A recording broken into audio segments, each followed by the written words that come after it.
అంటే యేసు ప్రభువు చేసిన పని ఏంటంటే ఒక్కటి చేయటం. ఇప్పుడు ఆ యేసుని నమ్మిన మనం కూడా ఎప్పుడు కూడా ఎలా ఉండాలంటే మనుషులను ఒక్కటి చేసే పనిలో ఉండాలి. మనుషులను విడగొట్టి విభజించే పని అది క్రైస్తవుని పని కాదు.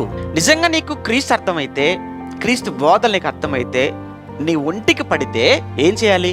సమాధాన పడాలి. భార్య భర్తతో సమాధాన పడిపోవాలి, భర్త భార్యతో సమాధాన పడాలి, కుటుంబం మరో కుటుంబంతో సమాధాన పడిపోవాలి, సహోదరుడు మరో సహోదరుతో సమాధాన పడాలి.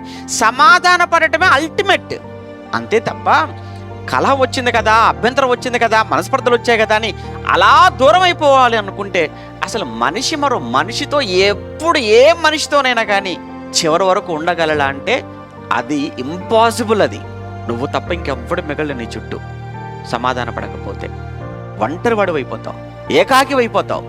అయినా అది క్రీస్తు మనకు నేర్పించింది కాదు. అది క్రీస్తు బైబిల్ మనకు నేర్పించింది ఒకటే, సమాధానం.